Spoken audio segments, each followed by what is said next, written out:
c'est un projet qui est basé sur la reconversion industrielle, plus particulièrement d'un site sidérurgique qui a eu 100 ans d'existence et qui aujourd'hui a des diversités d'activités, mais avec beaucoup d'activités productives, industrielles, dont plus particulièrement la production de boîtes de boissons en aluminium.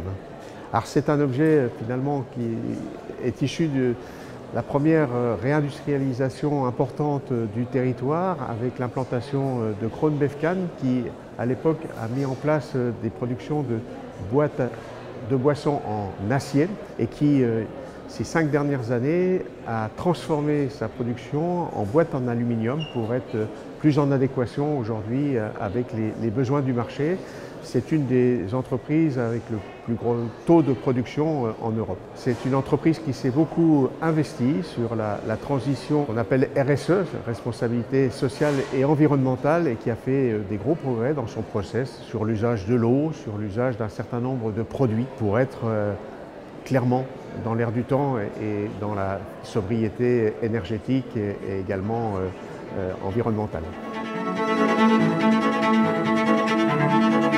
Alors, le projet de territoire de Cergy-Pontoise, c'est de répondre à une attente forte des entreprises pour trouver soit des évolutions, soit des agrandissements de sites, ou avoir la capacité d'accueillir des entreprises dans le domaine de l'aéronautique.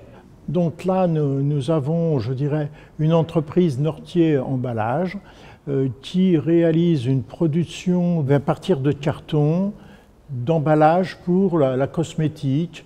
Donc ce sont des objets qui sont faits en carton, donc il y a un travail du carton gaufré et là il y a une expertise avec la possibilité de mettre un fil d'argent sur ce carton pour qu'il y ait un design le plus raffiné. Cette entreprise-là, elle est capable surtout soit de faire des grandes séries ou des petites séries pour l'industrie du luxe, pour qu'il y ait des produits presque uniques. Alors le programme Territoire d'Industrie, nous, c'est une aventure que l'on fait depuis 2018. Donc nous avons tout de suite adhéré à cette solution-là au niveau de Saint-Ouen-l'Aumône. Saint-Ouen-l'Aumône, c'est un parc d'activités qui a une quarantaine d'années, qui était l'un des plus grands d'Europe à une époque, et on avait nécessité de trouver un deuxième souffle pour faire évoluer ces parcs d'activité.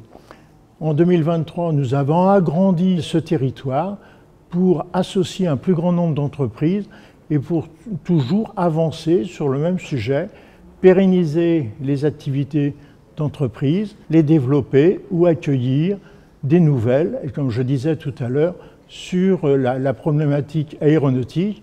Et nous voulons être un territoire d'excellence sur la mobilité verticale.